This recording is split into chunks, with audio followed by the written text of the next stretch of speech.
In our series on sexual histories, authors explore changing sexual mores from antiquity to today.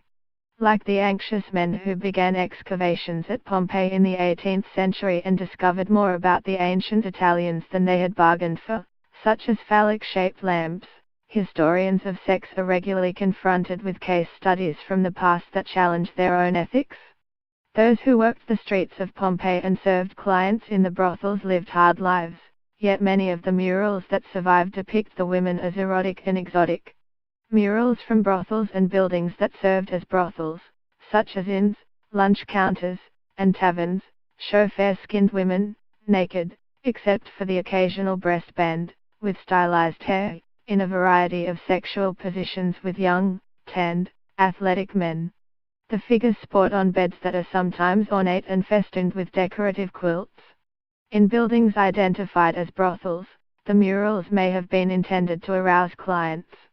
They may also have functioned as pictorial menus or even served as instruction manuals for more inexperienced customers. In buildings identified as private residences, the scenes were most likely decorative but also designed, perhaps, for titillation. Contrary to the idealized images, the brothels themselves provide evidence that the women worked in cells, usually only big enough for a narrow bed. The absence of windows in most attests to the darkness of the cells, as well as limited airflow.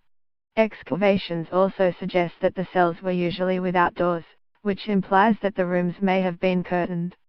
They have also revealed stone beds. Wooden beds as well as pallets were likely also used, but would have perished in the eruption of Mount Vesuvius in AD 79. The conditions in which the women worked were of no concern to brothel owners, clients or anyone else for that matter, as most sex workers in ancient Italy were slaves.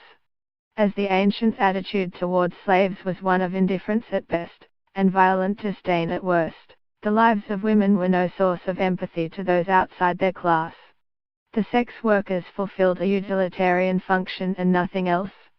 Confined to the premises by, usually, male pimps who provided them with only their most basic needs, the women were essentially cut off from the outside world.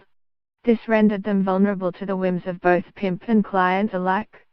Women who worked the streets in Pompeii often waited around archways and other standard locations such as graveyards and public baths. In larger towns and cities, where control of the sex trade was harder to manage, some of these women may have worked without pimps. Those who made up this percentage of workers were mostly freed slaves and poor freeborn women. Stories from graffiti.